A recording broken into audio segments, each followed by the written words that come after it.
क्या भारत ने सिंतास मुआहिदा तो खत्म कर दिया है, जिसे आज हमने मुस्तरद कर दिया है, क्या वो एकतरफा तौर पर ये फैसला कर सकता है?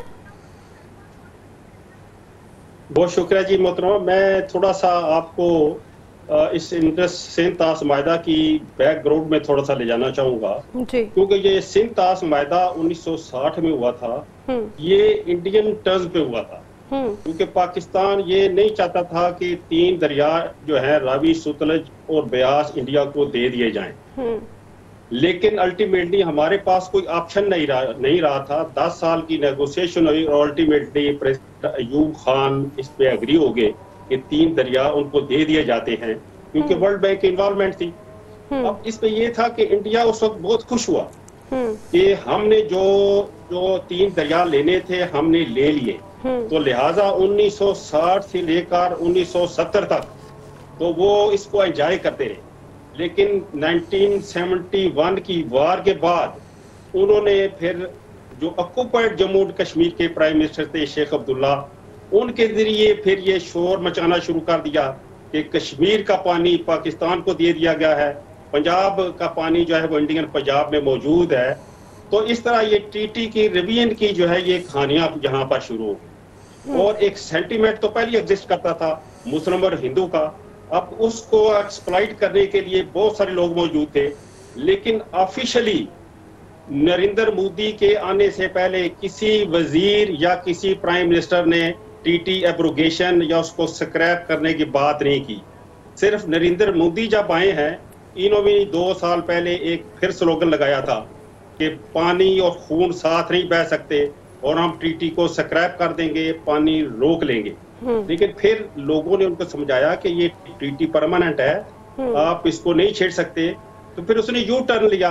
नहीं, उसने कहा जी मेरा तो मकसद ये था कि जो रिवर हमें मिले हैं उसका पानी जो अनयूटिलाइज पाकिस्तान के पास जा रहा है, हम वो उसको लेना चाहते हैं। लेकिन इनकी नीयत जो है पाकिस्तान भांप चुका था कि ये इसने इस तरह का एक्शन करना है, और अल्टीमेटली उसको ये मौका मिल गया किसी न किसी बहाने पे, और उसने ये ट्रीटी की जो है एब्रोगेशन तो नहीं, इसको जो है हेल्ड इन ओबेंस। अब हेल्ड इन ओबेंस जो है इसमें क्या चीजें हैं कि टीटी में क्या चीजें चल रही हैं। एक ये है कि जो भी इंडिया प्रोजेक्ट बनाता है वेस्टर्न रिवर पार्क उसकी इंफॉर्मेशन देता है, हम उस पर ऑब्जेक्शन रेज करते हैं, उसका रेजोल्यूशन कमीशन लेवल पर होता है, उसका resolution neutral export court of arbitration में होता है, ये रुक जाएगा। दूसरा ये है कि जो इंफॉर्मेशन हमें नए प्रोजेक्ट्स की उसने देनी थी वो नहीं देगा। दूसरा कॉन्फ्लिक्ट जो रेजोल्यूशन है कमीशन लेवल पर वो रुक जाएगा। लेकिन अभी जो आज हमारे लिए इम्पोर्टेंट थी वो 1989 में हमारा एक मुआहिदा हुआ था उनके साथ कि ड्यूरिंग फ्लड पीरियड यानी 1 जुलाई से 10 अक्टूबर तक इंडिया हमें फ्लड के बारे में इंफॉर्मेशन देगा। अब जाहिर है कि वो जब उसने हेल्ड इन अबेंस कर दिया है वो इंफॉर्मेशन हमें ये है ये प्रोवाइड नहीं करेगा। लेकिन ये इनका कहना कि हेल्ड इन अबेंस या सस्पेंशन जो है ये टीटी की किसी प्रोविजन भी नहीं है, ना वियना कन्वेंशन इसको सपोर्ट करता है, ये इनकी एक स्टेटमेंट है, एक स्लोगन है। लेकिन दिलचस्प बात जो इसमें हुई है कि उन्होंने एससीसी में तो ऐलान कर दिया जी, लेकिन जब डी मार्च दिया है पाकिस्तान हाई कमिश्नर को दिल्ली में, उसमें इंडस वाटर टीटी का जिक्र नहीं है। उसमें बाकी वो चीजें हैं जो रेसिप्रोकल बेसिस पर पाकिस्तान ने भी एक्शन ले लिया है।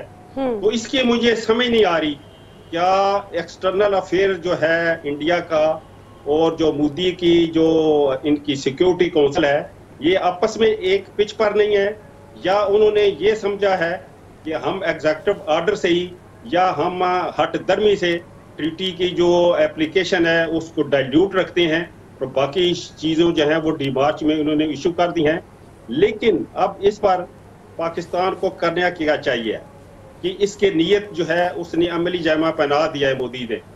अब पाकिस्तान को ये चाहिए है कि यूएन सिक्योरिटी काउंसिल में जाए, लोगों को ओपिनियनाइज करे। अमेरिका है, यूके है, रशिया है, मिडल ईस्ट है, इन लोगों को ओपिनियनाइज करें। और मैं समझता हूँ कि इन पाकिस्तान एक वर्किंग ग्रुप या एक ऐसा जो है ये बनाया जाए जो गवर्नमेंट को जो है जी तमाम चीजें जो है ये इनको छानबीन करके बताए कि हमें क्या एक्शन लेने चाहिए हैं। क्योंकि पानी अगर इंडिया बंद करेगा, क्योंकि फौरन तो वो बंद नहीं कर सकता, कोई प्रोजेक्ट बनाएगा तो 8-10 साल लगेंगे, और अगर डाइवर्शन करेगा तो उसमें भी कुछ साल लगेंगे। सर, आपको लगता है कि उसने कोई प्लान करके रखा होगा, इसलिए सारा वेल प्लान्ड हो रहा है, सोची समझी साजिश के तहत ये सब कुछ हो रहा है? देखिए जी, जहां तक मुझे इन्फॉर्मेशन है और जहां तक मैं इनके साथ काम करता रहा हूं, इनकी कोई ऐसी प्लानिंग नहीं थी। अच्छा। ये सिर्फ काम करते हैं, हठधर्मी में करते हैं, ये दुश्मनी के बेसिस पर करते हैं। लेकिन अगर फर्ज करें ये करने पे आ गए तो ये कुछ साल इनको डेफिनेट लगेंगे। अच्छा। लेकिन ये अपने आप को जो है जंग की तरफ धकेल रहे हैं, क्योंकि पाकिस्तान पानी के बगैर भूखा जो है वो मरने की बजाय जंग में मरना पसंद करेगा।